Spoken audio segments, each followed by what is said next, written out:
তো প্রথমে সবাইকে ক্ষমা চেয়ে নিচ্ছি, কারণ এতদিন ধরে আমার এই চ্যানেলে কোনো রকম ভিডিও আমি আপলোড করতে পারিনি, মানে কোনো ক্লাসের একটা ভিডিও আমি আপলোড করতে পারিনি। এর সমস্যা অনেক রকম ছিল, যেই কারণে আমি পারিনি। এমন কিছু সমস্যা ছিল যা বলার মতো নয়, আমি বলতেও চাই না। কিন্তু এতদিন ভিডিও আসেনি, সে ঠিক আছে, কিন্তু এবার থেকে আমি নিয়মিত ভিডিও আপলোড করব, নিয়মিত ক্লাসগুলো করাবো। আমাদের স্পোকেন ইংলিশ কোর্সে ডে 18 অবধি আমরা ক্লাস করিয়েছি, আর আজকে চলছে 90 ডেজ স্পোকেন ইংলিশ সিরিজের ডে 19 ক্লাস। হয়তো অনেকে কমেন্ট করে বলবে যে ডে 19 ক্লাস এতদিন পর, কিন্তু কিছু করার নেই, ক্ষমা করো, কারণ এতদিন একটা বড় গ্যাপ পড়ে গেল, যার কারণ অনেক কিছু। একটা বিশেষ বড় কারণ, সেটা আর বলবো না। তো চলো ক্লাসের দিকে এগিয়ে যাই। তো আজকে আমাদের 90 ডেজ স্পোকেন ইংলিশ সিরিজের ডে 19 ক্লাস। ডে 18 ক্লাসে আমরা শিখেছিলাম সিম্পল সেন্টেন্সের ফিউচারের ক্যাটাগরি 1। সিম্পল সেন্টেন্স কি না, তো সাধারণ কোনো রকম বাক্য হচ্ছে আমাদের সিম্পল সেন্টেন্স। সেগুলো আমরা কিন্তু আগেকার ক্লাসে ভালোভাবে আলোচনা করেছি যে সিম্পল সেন্টেন্স কি। আর সেই সিম্পল সেন্টেন্স যখন আমাদের ভবিষ্যতে ঘটে তখন সেটা আমরা ফিউচারের বলি, মানে সিম্পল সেন্টেন্সের ফিউচার বলি। আর সেই সিম্পল সেন্টেন্সের ফিউচারকে আবার দুই ভাগে ভাগ করা হয়, ক্যাটাগরি 1 আর ক্যাটাগরি 2। ক্যাটাগরি 1টা আমরা ডে 18 ক্লাসে শিখেছি। ক্যাটাগরি 1 আমরা শিখেছিলাম কোনো কিছু থাকবে, হবে, সেগুলো হচ্ছে আমাদের ক্যাটাগরি 1-এ পড়বে। আর যখন কোনো রকম কাছে থাকবে, মধ্যে থাকবে, ভাই বোন থাকবে, এইরকম যখন কোনো বাক্যে থাকবে, মানে বাক্যে থাকবে, তখন সেটাই আমাদেরকে ধরে নিতে হবে ক্যাটাগরি 2 বোঝাচ্ছে, মানে সিম্পল সেন্টেন্সের ফিউচারের category 2। Simple sentence, simple sentence মানে সাধারণ বাক্য, আর সেই সাধারণ বাক্যের এটা ক্যাটাগরি 2।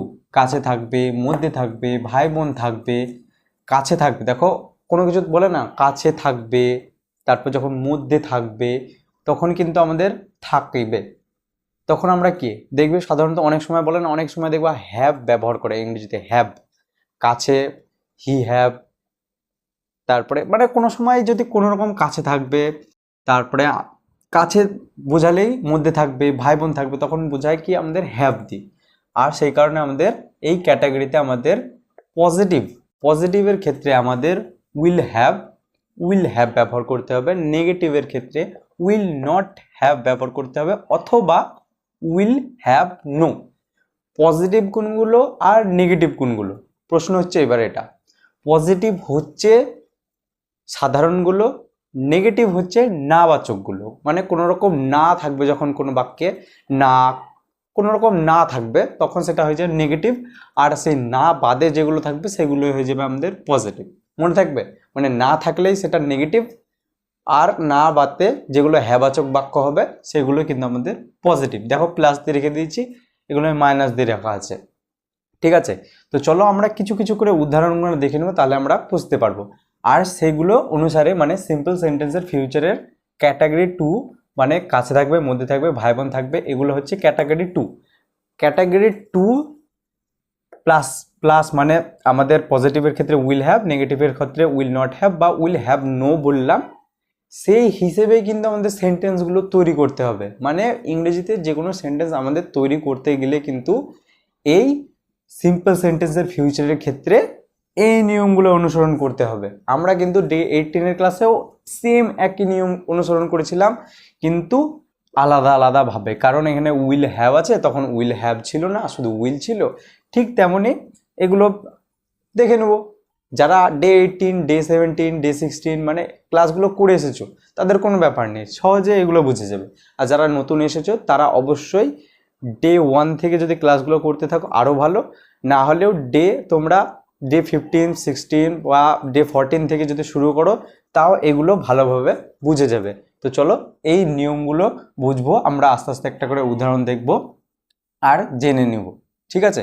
চলো একটা একটা করে আমরা উদাহরণ দেখে নিই। প্রথম উদাহরণটা দেখো, আগের বছর ওর কাছে ল্যাপটপ থাকবে।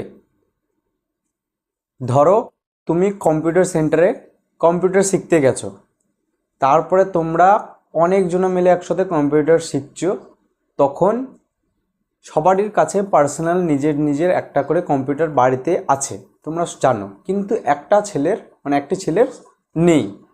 তখন তুমি বললে তোমার একটা পাশের বন্ধুকে যে ওই ছেলেটা কম্পিউটার নেই, কিন্তু আগের বছর মানে এর পরবর্তী বছরে সে একটা কম্পিউটার নেবে বা তার কাছে একটা কম্পিউটার হবে।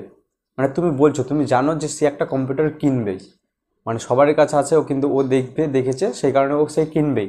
তাই বলা হচ্ছে আগের বছর ওর কাছে ল্যাপটপ থাকবে। কম্পিউটার বা ল্যাপটপ, ধরো ল্যাপটপে এখানে লেখা আছে ল্যাপটপ থাকবে, আগের বছর ওর কাছে একটা ল্যাপটপ থাকবে।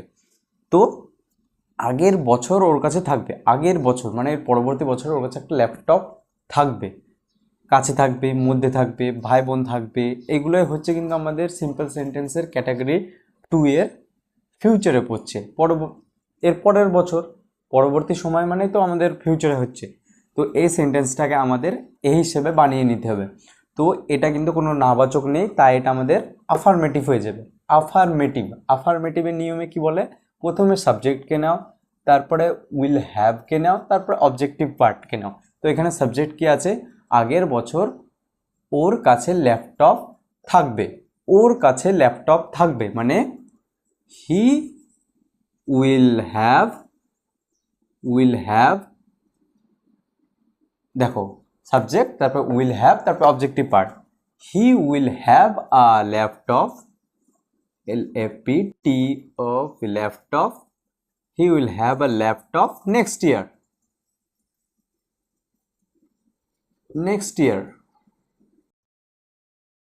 He will have a laptop next year. বা তোমরা চাইলে এই নেক্সট ইয়ারটাকে প্রথমে নিয়ে চলে আসতেও পারো, দিয়ে প্রথমে বলতে পারো next year he will have a laptop. Next year দিয়ে প্রথমে শুরু করতে পারো, কারণ আমরাও তো বাংলাতে অনেক সময় বলি না, কোনো বাক্যকে ঘুরিয়ে বলি। যেমন এখানে কি আছে, আগের বছর ওর কাছে ল্যাপটপ থাকবে, এইভাবেও তো বলি ওর কাছে আগের বছর একটা ল্যাপটপ থাকবে, বা আগের বছর ওর কাছে ল্যাপটপ থাকবে না বলে ল্যাপটপ থাকবে আগের বছর ওর কাছে একটা। এমনভাবে ঘুরিয়ে পেঁচিয়ে বলে থাকি আমরা। ঠিক তেমনই এখানেও নেক্সট ইয়ারকে প্রথমে নিয়েও লেখা যায়। তারপরে দ্বিতীয় উদাহরণটা দেখো, ওর কাছে ল্যাপটপ থাকবে, যাও আর নিয়ে আসো। ধরো তোমরা কম্পিউটার ক্লাসে আছো, স্যার তোমাকে কম্পিউটারের যে ক্লাস করান সেই স্যার তোমাকে বলল যে ওর কাছে দেখো গো একটা ল্যাপটপ থাকবে, যাও আর নিয়ে আসো। ওর কাছে একটা ল্যাপটপ থাকবে, যাও আর নিয়ে আসো, তোমাকে সে বলল স্যার। তখন কিন্তু স্যার প্রেজেন্টে বলল, মানে তখন বলল কিন্তু থাকবে মানে অতীতের কোনো কিছু থাকার কথা বলা হচ্ছে। তখন কিন্তু আমাদের কোনো রকমভাবেই উইল হবে না। দেখো এটা প্রেজেন্ট অথবা পাস্ট দুটোরই ইঙ্গিত যখন আসবে, তখন আমাদের উইল এর বদলে উড ব্যবহার করতে হবে। তখন আমাদেরকে উড ব্যবহার করে সেন্টেন্সটা বানাতে হবে। দেখো আমি বানাচ্ছি, বুঝে নাও। ওর কাছে ল্যাপটপ থাকবে, যাও আর নিয়ে এসো। ওর কাছে ল্যাপটপ থাকবে, হি উইল এর বদলে উড হ্যাভ, তারপর এখানটায় হ্যাভ দিয়ে দিতে হবে একই, এটা আফারমেটিভ হিসেবে he would have a laptop, he would have a laptop. দেখো একই সম্পূর্ণ সেন্টেন্স কিন্তু এই আফারমেটিভের নিয়মে চলছে, কোনো নাবাচক কোনো কিছু নেই, কিন্তু শুধু উইলটাকে রিপ্লেস করে আমরা উড ব্যবহার করব, কারণ এখানে প্রেজেন্টের কথা বলা হচ্ছে আর পাস্টের কথা বলা হচ্ছে। আর যখনই এমন কোনো সিচুয়েশন আসবে যখন বোঝা যাবে না যেটা প্রেজেন্ট না পাস্টে চলছে বাক্যটা, তখনই আমাদেরকে এই উড ব্যবহার করতে হবে। চাইলে তুমি উইল ও ব্যবহার করতে পারো, উইল ব্যবহার করলেও কোনো ভুল হবে না, কারণ অনেকে বলার সময় উইল ও বলে থাকে, কিন্তু সঠিক ইংরেজি হচ্ছে আমাদের এখানটায় উড ব্যবহার করা হতো। তো এখানে আমি উড ব্যবহার করে নিলাম, চাইলে তোমরা উইল ব্যবহার করতে পারো, কিন্তু মনে রাখবে উডটাই সঠিক। হ্যাঁ, আর উইলটা ভুলও নয়, কিন্তু অনেক মানুষ বলে এটা ভুল নয়, তাছাড়া কিন্তু আসল সঠিক উড। তারপরে কি আছে, ওর কাছে ল্যাপটপ থাকবে, he would have a laptop যাও আর নিয়ে আসো, go and bring, go and bring, go and bring, go and bring, যাও আর নিয়ে এসো। এটা কিন্তু আর সিম্পল সেন্টেন্স না, সাধারণ কোনো বাক্য না, কারণ যাওয়ার কথা বলা হচ্ছে। যাওয়া মানে আমাদের টেন্স ক্যাটাগরিতে পড়ে যাচ্ছে, ওগুলো আমরা পরে শিখবো।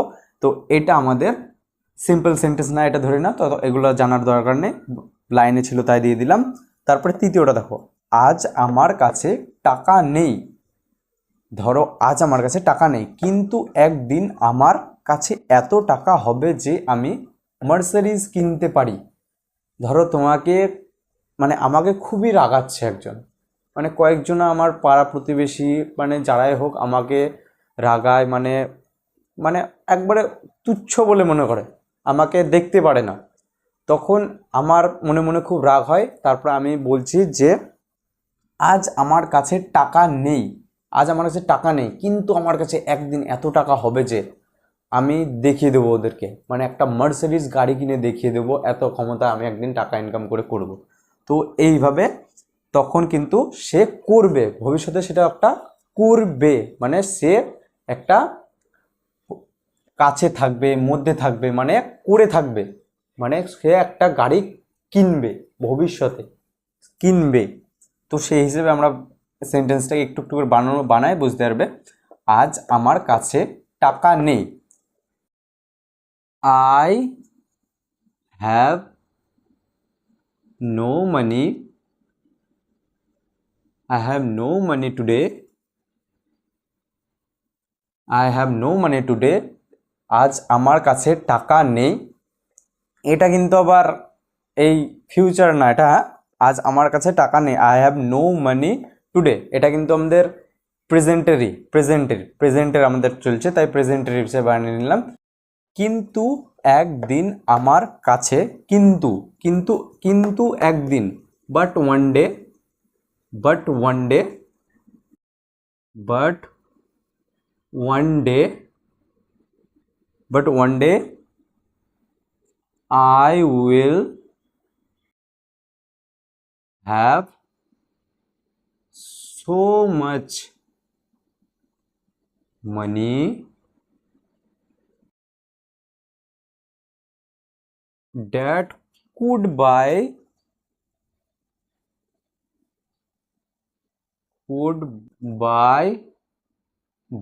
a Mercedes,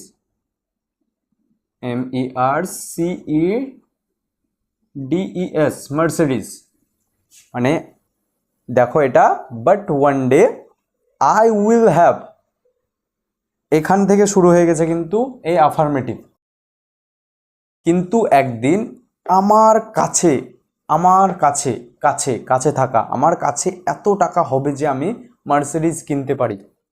আমার কাছে, ওর কাছে, মানে আমার কাছে হবে, তখন কিন্তু আমাদের অধিকার স্বরূপভাবে ওই বুঝিয়ে দিচ্ছে যে কাছে থাকবে, মানে ওর কাছে থাকবে। তখন আমাদের কিন্তু but one day I will have, subject I, তারপরে I will have so much money, objective part, so much money that could buy a Mercedes, এত টাকা হবে যে আমি একটা মার্সিডিজ গাড়ি কিনতে পারি। তো এই ছিল তিনটে উদাহরণ, বাকি আরও এই নিয়মগুলোর কয়েকটি করে উদাহরণ দেখে নেবো। চলো 4 নম্বর উদাহরণটা দেখো, আগের মাসে আমাদের কাছে দোকান থাকবে না। ধরো আমরা কয়েকজনা রাস্তার ধারে দোকান খুলেছি, যেগুলো হয়তো সরকারের প্রপার্টি, তো সেখানে এবার আগের মাসে আমাদের দোকান সেখানে বন্ধ করে দেওয়ার জন্য বলা হয়েছে। তখন আমরা বলছি যে আগের মাসে আমাদের কাছে দোকান থাকবে না, আগের মাসে আমাদের কাছে কোনো রকম দোকান থাকবে না। তখন কিন্তু আমাদের এটা ভবিষ্যতের কথা বলা হচ্ছে, আগের মাস, আমাদের কাছে, কাছে, আমাদের কাছে, কাছে আছে মানে আমাদের কিন্তু এখানে ফিউচারের ক্যাটাগরি 2 হয়ে যাচ্ছে, কাছে আছে মানে কোনো অধিকার বোঝাচ্ছে, অধিকার বুঝিয়ে যাচ্ছে, তাই আমাদের কাছে আছে মানে এখানে আমাদের ক্যাটাগরি 2 অনুযায়ী আমাদের সেন্টেন্সটা বানাতে হবে। আর তার সাথে সাথে আমরা এখানটায় কি নিয়ম অনুসরণ করব, এগুলোর মধ্যে এটা কি হবে না, তো আফারমেটিভ হবে না। আফারমেটিভ হবে না কেন? কারণ এখানে না আছে, আর আমি বললাম না যে কোনো রকম না থাকলে সেটা নেগেটিভ, প্লাস চিহ্ন মানে পজিটিভ, আর এগুলো নেগেটিভ। নেগেটিভ আর নেগেটিভের নিয়ম এই দেখো, আফার্মেটিভ তারপর নেগেটিভ। নেগেটিভেরও সেম একই নিয়ম, আফার্মেটিভের মতনই। প্রথমে সাবজেক্ট, তারপর উইল, শুধু এখানে নটটা অ্যাড হয়ে যাবে, নট হ্যাভ অবজেক্টিভ পার্ট। তো এটা আমরা এবার নেগেটিভ অনুযায়ী বানিয়ে নেব। যারা আগেকার ক্লাসগুলো নিয়মিত করেছে তারা এগুলোকে খুব সহজ লাগবে। আর সব একই নিয়ম, যে আজ আলাদা তার আগের দিন আলাদা তা নয়, সব একই নিয়ম, একটু একটু করে পরিবর্তন সবগুলোতে, প্রেজেন্টে, পাস্টে, ফিউচারে। আজ আমাদের ফিউচার চলছে, ফিউচারের ক্যাটাগরি 2 শিখছি, ক্যাটাগরি 2 এর এটা নিয়ম, ক্যাটাগরি 1এও ছিল এমনই নিয়ম, একটু চেঞ্জ, তাছাড়া আর কিছুই নেই। তো চলো এবার ক্যাটাগরি 2 এর আমরা নেগেটিভটা বানিয়ে নিই। প্রথমে সাবজেক্ট, তারপর উইল, তারপর নট, তারপর হ্যাভ, তারপর অবজেক্টিভ পার্ট। সাবজেক্ট কি? আগের মাসে আমাদের কাছে দোকান থাকবে না। তো এখানে আমরা ঠিক আগের মতো যেমন করে বলেছিলাম যে আমরা তো চাইলে বাক্যকে একটু ঘুরিয়ে পিছিয়ে লিখি, ঠিক তেমনই আগের মাস থেকে শুরু করব। Next month, next month, next month আমাদের কাছে we will have, we will not have, এখানে না আছে, will not have shop, will not have shops. next month we will not have shop, মানে আগের বছর আমাদের কোনো, আগের নেক্সট মান্থ মানে আগের মাসে আমাদের কোনো দোকান থাকবে না। এই সেন্টেন্সটাকে আবার আমরা আলাদাভাবে একটা বানাতে পারবো, নেক্সট মান্থ we will, এইটা দিয়ে দেখো আমরা প্রথমে কি দিয়ে বানালাম, নট, এটা দিয়ে বানিয়েছি। দেখো এটা তার সাথে সাথে নেগেটিভের আর একটা নিয়ম আছে, উই উইল হ্যাভ নো। তাহলে এখানে next month we will have no shop. দুটো নিয়মই দেখো সেম টাইপের, কিন্তু এখানে হ্যাভ নো ব্যবহার হলো, নটও ব্যবহার হলো, মানে দুটোই ব্যবহার করে আমরা কিন্তু বাক্য বানাতে পারলাম নেগেটিভের ক্ষেত্রে। প্রথমে উইল নট হ্যাভ, দেখো will not have, will not have দিয়ে বানিয়েছি। তারপরে দেখো will have no, will have no, এটা দিয়ে বানালাম। মানে দুটো দিয়েই বানানো যাবে, এখন নেগেটিভ কোনো বাক্য ছিল সেই কারণে সেই হিসেবে দুটো দিয়েই বানানো গেল। কিন্তু কিছু কিছু ক্ষেত্রে এটা বানানো যায় না, মানে দুটো নিয়ম অনুসরণ হয় না নেগেটিভের ক্ষেত্রে। কোন কোন ক্ষেত্রে হয় না পরবর্তীতে আমরা সেইটাই জানবো। চলো তো 5 নম্বরটা আগে জেনে নিই। 5 নম্বরটা আগে বলে দিই তোমাদের কোন কোন ক্ষেত্রে এগুলো হয় না। এখানে কি বলা হয়েছে, আগের মাসে আমাদের কাছে দোকান থাকবে না, আগের মাসে আমাদের কাছে কোনো দোকান থাকবে না। এখানে কি কোনো বলা হয়েছে যে আগের মাসে আমাদের কোনো, মানে আমাদের 3টে দোকান থাকবে না, বা 2টো দোকান থাকবে না, বা 4টে দোকান থাকবে না, কোনো রকম সংখ্যা উল্লেখ হয়েছে না? তো না, মানে আমাদের শুধু বলা হয়েছে যে দোকান থাকবে না, আমাদের 4টে দোকান থাকবে না, 3টে দোকান থাকবে না, এমন কোনো কথা বলা হয়নি, কোনো রকম নাম্বার বা আমাদের সংখ্যার কোনো উল্লেখ হয়নি। তাই এখানে আমরা এই will have no, will have নোটা ব্যবহার করতে পারলাম, উইল হ্যাভ নোটা ব্যবহার করতে পারলাম। কিন্তু যখন কোনো নম্বর থাকবে তখন কিন্তু এই উইল নট হ্যাভটাই ব্যবহার করতে হবে শুধু। এইটা দেখো তাহলে বুঝতে পারবে, আগের মাসে আমাদের কাছে 3টে দোকান থাকবে না, আগের মাসে আমাদের কাছে 3টে দোকান থাকবে না, সেম একই, সেম এই বাক্যটা যা ছিল এটাও তাই। কিন্তু এখানে দেখো 3টে, এই 3টে মানে এই সংখ্যাটা যখন চলে এসছে তখন কিন্তু আমরা কি লিখব, next month, next month, next month we will not have 3 shops। এইবার কিন্তু আমরা এখানটা 3টা দিয়ে দিলাম, আর তার সাথে সাথে শুধুমাত্র এইটা ব্যবহার করলাম, উইল নট, এটা কিন্তু একই আছে, এটা একই আছে, এটা কিন্তু শুধুমাত্র নেগেটিভের দুটো নিয়ম। কিন্তু এবার কিন্তু আর আমরা এটা ব্যবহার করতে পারবো না, সেম আগের সেন্টেন্সটায় যেমন আমরা কি করেছিলাম, দুটো নিয়ম অনুসরণ করেছিলাম, কিন্তু এখানে আর এই নিয়মটা অনুসরণ হবে না।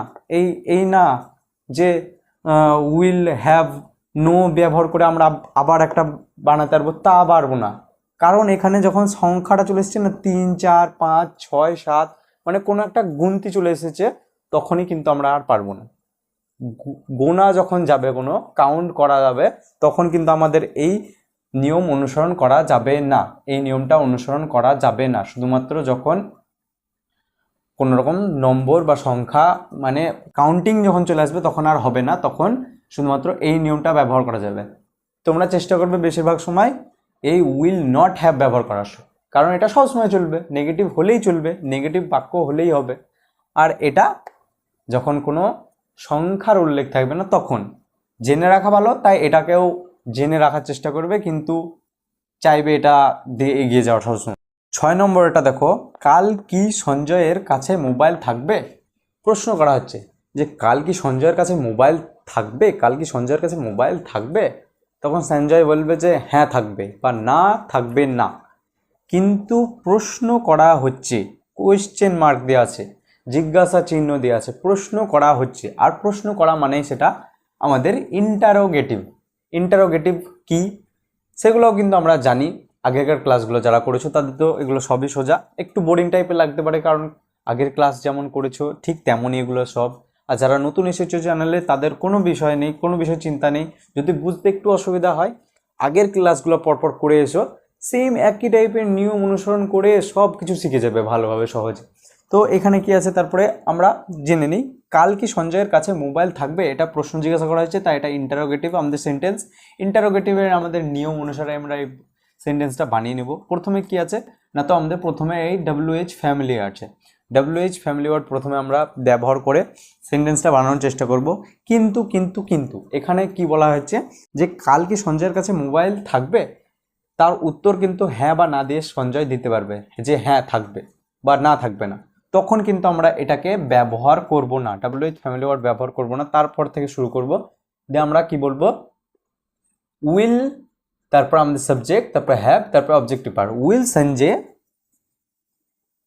Will Sanjay, will Sanjay have a mobile tomorrow?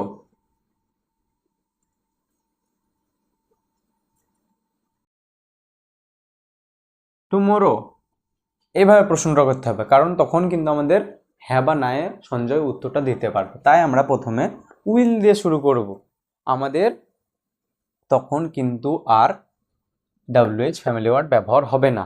WH family word তোমরা জানো কি, সে সম্পর্কেও আলোচনা করেছি। যারা চ্যানেলে নতুন আছো তারা দেখে আসো, আগে দেখে আসো, পরপর দেখে আসো। জানছি আমি অনেক দিন ক্লাস করাতে পারিনি, তো কিছু আর তোমরা আমাকে আর বলো না, অনেক সমস্যা ছিল, কি বলবো। চলো এরপরে আর যেগুলো আছে সেগুলো পরপর দেখে নিই। 7 নম্বর এটা দেখো, কাল এই বইটি কার কাছে থাকবে? কাল এই বইটি কার কাছে থাকবে? ধরো আমার কাছে একটি বই আছে, বিশেষ বই, ভূতের গল্পের একটা বই আছে।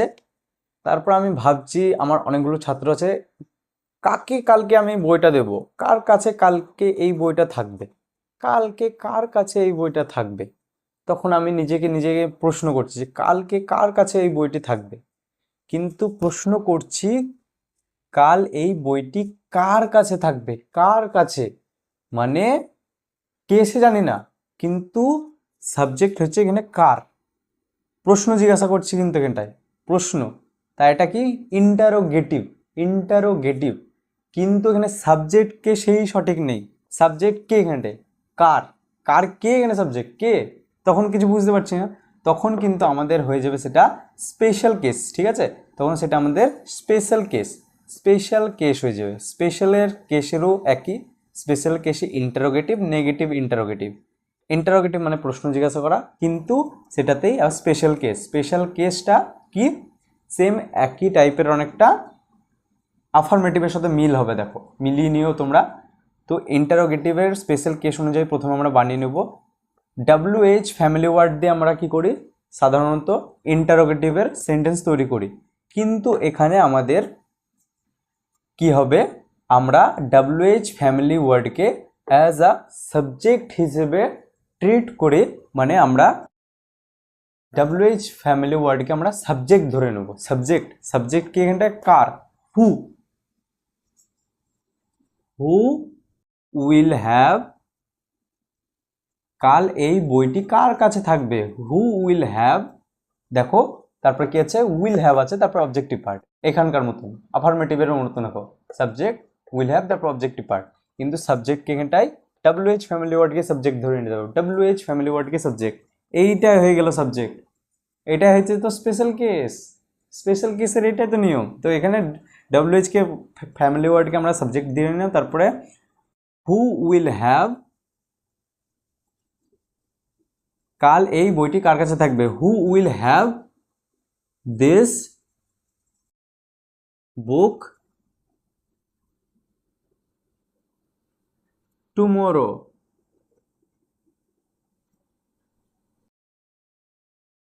Who will have this book tomorrow, এইভাবে তখন প্রশ্নটা জিজ্ঞাসা করতে হবে, ঠিক আছে। তারপর আমরা কি আসবো এবার 8 নম্বরটা, এই সময় এই পেনটি কার কাছে থাকবে, এই সময় এই পেনটি কার কাছে থাকবে, এই পেনটি নয়, এটা লিখতে আমার ভুল হয়েছে, ওই পেনটি এই সময় ওই পেনটি কার কাছে থাকবে, এই সময় ওই পেনটি কার কাছে থাকবে, এই সময় ওই পেনটি, এই সময় ওই পেনটি, আগের পেনটি কার কাছে থাকবে, মানে প্রেজেন্টের কথা বলা হচ্ছে, এই সময় ওই পেনটি, এটা কিন্তু পাস্ট মানে অতীতের কথা বলা হচ্ছে, তখন কিন্তু আমাদের এই প্রেজেন্ট পাস্ট যখন হয় তখন কিন্তু আমি বলেছি উইল এর বদলে উড ব্যবহার করতে হবে, প্রেজেন্ট পাস্ট যখন আসবে তখন উইল এর বদলে উড ব্যবহার করতে হবে। তো উড ব্যবহার করে আমরা এটা প্রশ্নটা, এই সেন্টেন্সটা তৈরি করব। কি বলা হয়েছে, এই সময় ওই পেনটি কার কাছে থাকবে, একই দেখো স্পেশাল কেস, এটাও কার কাছে, এই সময় ওই পেনটি কার কাছে থাকবে, এই সময় ওই পেনটি কার কাছে থাকবে, কেসে মানে সাবজেক্টের সম্পর্কে প্রশ্ন করা হয়েছে, তাই এটা স্পেশাল কেস অনুযায়ী আবার বানিয়ে নেব, এখানে আবার হু নিয়ে নেব, হু তারপর উইলের বদলে আমরা উড ব্যবহার করব, উড, হু উড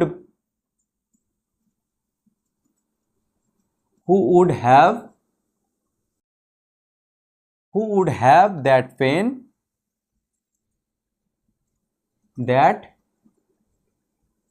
পেন, এই সময় ওই পেনটি কার কাছে থাকবে, who would have that pen right নাও,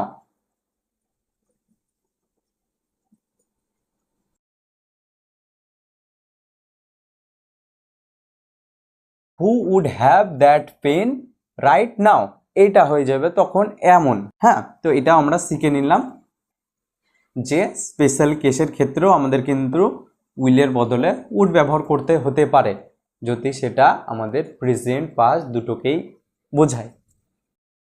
সন্ধ্যাবেলায় আপনার মোবাইলে গান থাকবে, মানে এখানে সন্ধ্যাবেলা মানে ভবিষ্যতের কথা বলা হচ্ছে, আপনার মোবাইলে থাকবে, কাছে থাকবে, মধ্যে থাকবে আসছে আবার বাক্যের মধ্যে, তখন কিন্তু আমাদের কি হয়ে যাবে, আবার ক্যাটাগরি 2 অনুযায়ী বানাবো, আর এটা আমাদের হয়ে যাবে আফার্মেটিভ হয়ে যাবে, কোনো রকম দেখো এক্সট্রা কিচ্ছু নেই, সন্ধ্যাবেলায় আপনার মোবাইলে গান থাকবে শুধু আছে। তো এটাকে আফার্মেটিভ অনুসারে বানিয়ে নেব, প্রথমে সাবজেক্ট উইল হ্যাভ, তারপর অবজেক্টিভ পার্ট। সাবজেক্ট কি, সন্ধ্যাবেলায় আপনার মোবাইলে গান থাকবে, your mobile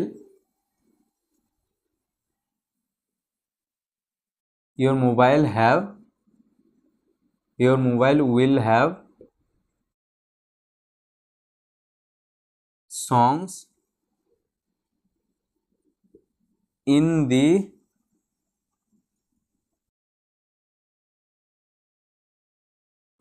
evening, your mobile will have songs in the evening, এমন হয়ে যাবে বাক্যটা। তারপরে আমরা 10 নম্বরটা দেখব, আগের বছর আপনার 3টে গাড়ি হবে, কেউ বলছে যে কারোর বাড়িতে কাজ করে, যে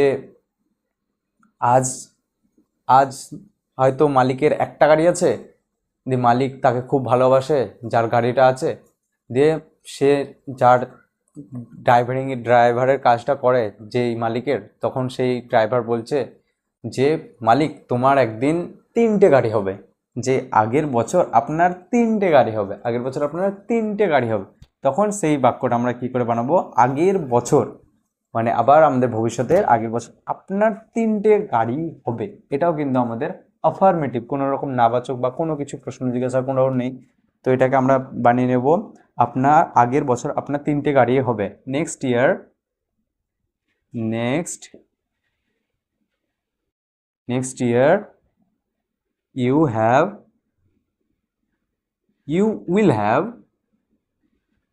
you will have 3 cars, 3 cars, 3 cars। এই ছিল আমাদের 10 নম্বর। এবার এই 4টে আছে, এর মধ্যে 2টো আমি করে দেবো, আর এই 2টোর আনসার তোমরা কমেন্ট করে জানাবে, ঠিক আছে? চলো প্রথমে আমি এই 2টো আর দেখিয়ে দিই, তারপরে এই 2টো আনসার কিন্তু তোমরা কমেন্টে কি করে দেবে সেটা দেখতে থাকো। তাহলে 11 নম্বরটা কি আছে দেখো, আগের বছর কার হবে 3টে গাড়ি। আগের বছর কার 3টে গাড়ি হবে, আগের বছর মানে পরবর্তী বছরে কার 3টে গাড়ি হবে। এখানেও দেখো এবার কার, কে সেটা নির্দিষ্ট কেউ নেই, মানে এটা আমাদের সাবজেক্টের সম্পর্কে প্রশ্ন করা হচ্ছে, আর সাবজেক্টের সম্পর্কে প্রশ্ন করা হলে সেটা স্পেশাল কেস প্রশ্ন, এটা প্রশ্ন করা হচ্ছে স্পেশাল কেস ইন্টারোগেটিভ, কোনো নাবাচক কিছুই নেই, তাই এটা এইভাবে হয়ে গেল। যদি কোনো সময় এটা না থাকতো, ধরো আগের বছর কার হবে না 3টে গাড়ি, আগের বছর কার হবে এখানে থাকতো না 3টে গাড়ি, তাহলে কিন্তু আমরা এটাকে এই অনুসারে বানিয়ে নিতাম। এই অনুসারে কি আছে প্রথমে, সেই হিসেবে বানাই। প্রথমে আছে হু, একই রকম শুধু নটটা add, who will not have, তারপর অবজেক্টিভ পাওয়া, will not have 3 cars, 3 cars, who will not have 3 cars। এখানে আবার কিন্তু এটা ব্যবহার চলবে না, কারণ এখানে আমাদের 3 আছে, 3টে আছে, আর সংখ্যা থাকলেই বলেছি তো নেগেটিভের ক্ষেত্রে যখনই ক্ষেত্রে এই হ্যাভ নো ব্যবহার হবে না, আর এখানে সংখ্যা যেহেতু আছে তাই উইল নট হ্যাভটাই ব্যবহার হলো। এইভাবে স্পেশাল কেসেরও কিন্তু নেগেটিভ হয়, এটা নেগেটিভ ইন্টারোগেটিভ, নেগেটিভ ইন্টারোগেটিভ, ঠিক আছে? তারপর আরেকটা আমরা করে দিই, তারপর এই দুটো তো আনসার তোমরা দেবে। ওর 3টে গাড়ি হবে, ওর 3টে গাড়ি হবে, ভবিষ্যতে ওর 3টে গাড়ি হবে। এখানে কিন্তু এটা আবার আফার্মেটিভে কি আছে, subject will have, object part, subject কি ওর 3টে গাড়ি হবে, হি উইল হ্যাভ